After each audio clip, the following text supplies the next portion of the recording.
And guys, bumaba ng 2% ang inflation rate. May lumabas na bagong update regarding dun sa interest cut ng bangko. Sinasabi ng mga realtor, panahon na ito para yung mga nagbabalak na kumuha ng bahay, magplano na ngayon.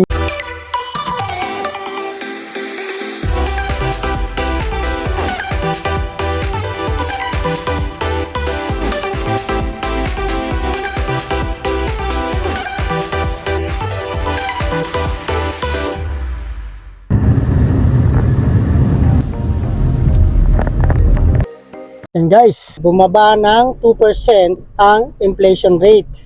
Yan ang pag-uusapan natin ngayon. Medyo good news siya. Samahan nyo ako at parang meron akong nakita Medyo magandang balita ito. Tingnan natin. Hi Sophie! Can you give Mama one smile, please? Please? Yes, yes! One more? And guys, kung nakikita nyo, ang sabi ko nga sa inyo last time, no, yung gas natin is pumalo siya ng 159 to 161, 160. Pero nung hindi pa pandemic, nasa ano lang yan, 56, 65, 2 digit lang. Pero yun nga, sa pag ano ng inflation dito sa Canada, ang laki ng kickback ng gas talaga. Ang taas, ang laki ng effect niya. Kaya isa yan sa mga pagbabago ngayon. Kasi yung gas talaga natin ngayon halos 1 linggo na at magto 2 weeks na ganyan ang price ng gas natin ngayon. Kaya kung makikita nyo is yung gas natin is 142 na lang dito sa Costco, no? Mag-a-add na lang tayo ng piso kung maggagas kayo sa normal gas station.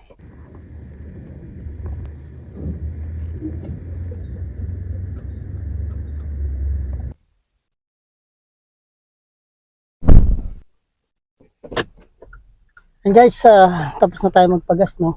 Alam nyo guys, yung style ko dati, yung mababa pang gas pag nagpapagas ako dati, no, kasi sobrang baba naman talaga ng presyo ng gas nun Pag nagpapagas ako noon, ang style ko, pag kumalahati na yung tangke ko noon, gagasolinahan ko na kagad o kaya pag meron akong madaan ng lagi kong pinupull tank yung sasakyan ko noon. Ngayon ang style ko na. Abangers na rin ako Naabangan ko yung presyo kahit minsan pagka malapit nang maubos yung gasolina ko kinakargahan ko lang ng $10, mga ganun lang. Basta maabangan ko lang yung mababang presyo. Hindi ko talaga siya pinupuno. Pagka nakita ko talagang mababa na yung presyo ng gas, yun, saka ko siya pinupuno talaga ng gusto, guys. Kaya ganun yung style ng paggagas ko ngayon kumpara dati. Siyempre, kailangan natin magtipid, di ba? Saka diskarte rin yun. Yun yung style ko. Pero kung may iba kayong style, pwede nyo i-comment, share nyo rin sa atin.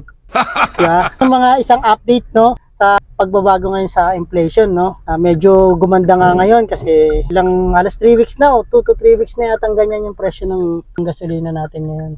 Nakakatulong siya kasi alam nyo, malaking impact yung gasoline price, no. Kasi tatamaan din, magiging effect din yan yung mga grocery, mga something ganun, no. Kasi syempre, kung bababa yung gasolina, magandang effect yan. Okay guys, tignan nyo yung presyo ng gasolina. Yan guys, kung makikita nyo, yan yung presyo ng gas. Yan, medyo maulan lang, no? Yan.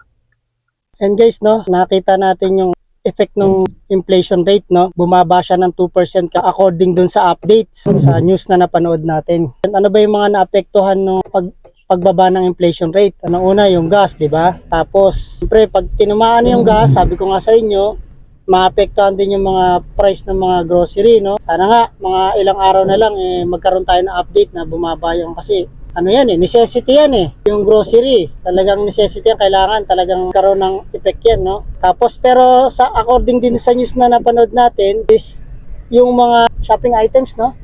Mga clothing, accessories,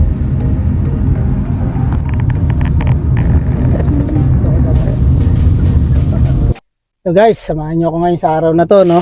Itutuloy natin yung vlog natin. Tayo pupunta sa Midtown Mall. Since wala yung mga bata at naka-maternity leave pa si Mrs., tayo mag-iliwaliw. Hindi, joke lang. Punta tayo ng Midtown Mall. Titingin ay papasya lang natin si Mrs. doon para makapag-relax. Tapos, magigib tayo ng tubig. Kasi yung tubig namin, water dispenser. Kasi dati, nung bago kami rito, bumibili kami ng, yung mga water bottle. Tingi-tingi. Na-realize ko, medyo mahal. Kaya sabi ko, mag-water dispenser nga ako. Yun nga pala, no? Regarding dun sa diniscuss ko about dun sa decrease ng inflation rate, may bagong update. Ang update naman is yung low interest cut sa interest rate. Bangko. Interest cut ng bangko. Yun yung bagong update, interest cut ng bangko, no? Tapos i-discuss natin doon, ano ba yung magiging effective nito? Tsaka yung magiging tulong nito, especially sa mga family members, no? Tsaka yung mga budget natin, ano ba yung magiging effect nun? I-discuss natin yan kasi magandang balita yan. So, banyos tayo eh. Kaya kailangan doon tayo sa good news naman. Okay guys, samahan nyo ako sa vlog natin na to ha. At tingnan natin yung info. Sana nga yung gantong interest maging effective din sa mga ibang bansa, hindi lang dito sa atin. Para at least, maganda rin kasi yung tulong yan kung talagang may implement nila. Okay, let's go guys!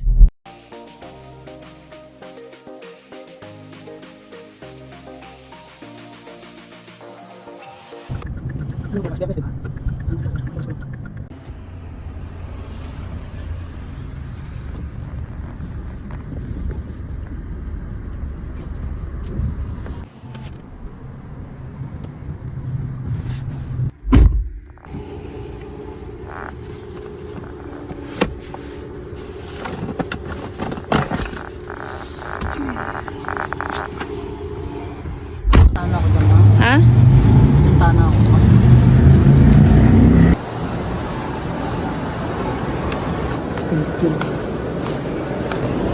Sige,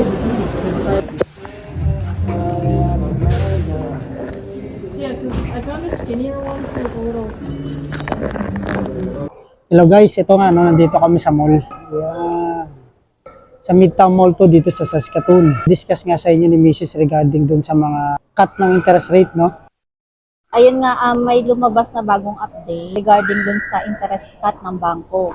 So, inaasahan siya na mangyayari ngayong month of October. Sinasabi ng mga realtor na yung sunod-sunod na pagbaba ng interest cut or pagkakaroon ng interest cut ng bangko sa mga loan is parang indication siya na magandang panahon na ito para yung mga nagbabalak na kumuha ng bahay magplano na ngayon habang mababa. Kasi sa ngayon daw, ang interest ngayon sa bangko is parang nasa 4.24%. So, bumaba na siya kumpara nung nakaraan. Ang maganda pa no, di ba no nakaraan nagkaroon sila ng announcement na yung pag-stretch ng mortgage term is from 25 gagawin nilang 30 is applicable lang siya dun sa mga new build homes. First time home buyer ba? Para dun sa first time home buyer. Nung una, sabi nila applicable lang daw yung para sa mga bagong tayo na bahay. Pero binago nila yon. Isasama na daw nila yung mga resale property or yung mga kahit hindi bagong bahay. Sakop na siya nung 30 years loan term. Tapos isa pa sa mga update is effective daw ng December 15 from $1 million na itinaas yung insured mortgage cap, gagawin nilang 1.5 million. Laki. 1.5 million na siya. Tapos gaya nung mga naunang vlog namin, kasi may vlog kami nung dati na dinidiscuss namin yung mga disadvantage tsaka advantages nung pagkakaroon nung mahabang loan term, yung 25 years versus sa 30 years. So, binabanggit nga ng realtor na yung pag-stretch ng budget, ang pinaka-advantage nun is yung pagliit naman ng monthly payment mortgage ng mga prospective na homeowners. Kasama rin ba yung sa mga yung credit cards sa interest rate? Ang tingin ko kasama na yun kasi sa bangko siya eh. Kasama. So, yung mga loan ng bangko, yung mga interest na pinapataw nila is bumaba kumpara nung mga last year or nung mga nakaraang buwan. Kagaya nung sinabi mo nung kanina na nagkaroon ng yung sa inflation rate, nagkaroon sila ng decrease ng inflation rate nung September ata or nung August. Tapos ngayon naman sumunod is nagkaroon naman ng interest cut yung bangko para dun sa mga loan. Yun, maganda yun sa mga nakakuha ng bagong sasakyan ngayon kasi laki ng mga interest rate. Sana nga yung mga kumuha rin ng bahay no, una, no? Sana matulungan din nila. Kasi laki talaga ng impact nun pag malaki ang interest ng ano.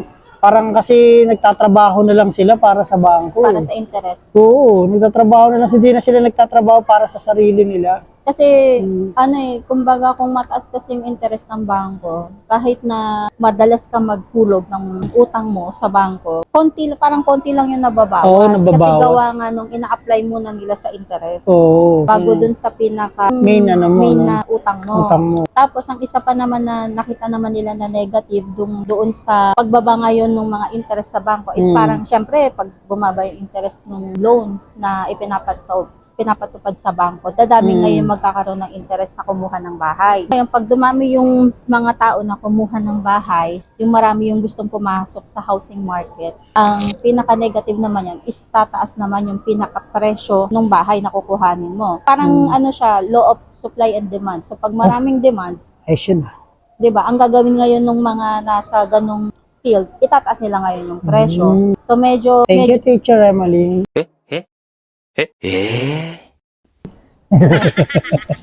so medyo mahihirapan ngayon yung mga yung mga kukuha kasi parang syempre kapag mataas yung presyo ng kabuuang bahay, mataas din yung i-required nila na Down payment. down payment, So, yun yung down payment. Yun. Yun lang. and guys, sana nga magtuloy-tuloy yung pagbaba ng interest rate kasi at least para ganahan naman magtrabaho yung gusto magtrabaho kasi kaya dumadami rin, tingin ko kaya dumadami rin yung nagiging homeless kasi isipin nila kung mag-work sila, ganun naman ang situation, baliwala rin, di ba? Parang useless yung pagtatrabaho nila para magbayad sila ng mga utang nila, di ba? Kasi dito sa Canada, guys, sabi ko sa inyo, kung di kayo marunong mag-handle ng mga utang nyo sa makakard nyo, mababaon talaga kayo. Kasi dito maraming silang way para Naharami silang promo para umutang ka lang, kaya talagang kakagat ka. 'Di ba sa Pilipinas napakahirap kumuha ng sasakyan. Dito napakadali. Ang dali lang kumuha ng sasakyan. Basta Kaya kung akala ninyo mayayaman yung mga tao kasi may sasakyan siya, hindi. Kasi mas madaling kumuha ng sasakyan kaysa sa bahay. oo, sabagay. Sa bahay, pag kumuha ka kasi ng bagong sasakyan dito at kukuha ka ng bahay, mahirapan ka ng kumuha ng bahay. Kasi may outstanding balance ka pa sa sasakyan. Kaya para sa atin, mas siya, advisable siya na kung gusto nyong kumuha ng bahay, tapusin nyo muna yung niloan nyo na sasakyan. Mas madali kayo ma-approve. Ayan guys, maraming salamat, no? At kahit papano, meron tayo na i-share ngayong araw na to.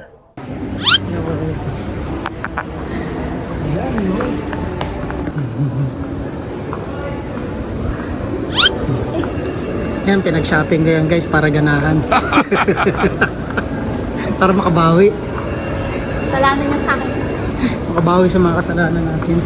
Pangiinis at pangasar.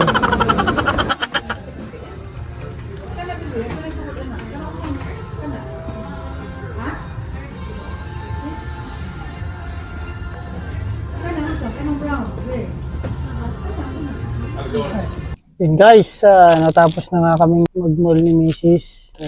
Naging masaya na siya. Wala na yung AC. Sabi sa inyo yung sekreto lang yun. Yan nga pala guys, natin tatapusin yung vlog natin regarding sa yung cut ng interest rate, tsaka yung decrease na inflation. At least kahit papano, may nangyari. Nakatulong sila, saktong-sakto, tamang-tama, magki-Christmas, di ba? Pero napansin namin ni Mrs. dati last year gantong time, marami ng lagi ng puno yung parking spot dito sa mall. Marami nga mang nag-a-assist pag ganito mga bare month na. Kaso ngayon wala pa Pero tignan natin by November, no. And guys, maraming salamat, no. Sana don't forget to like, share and subscribe. Bye-bye.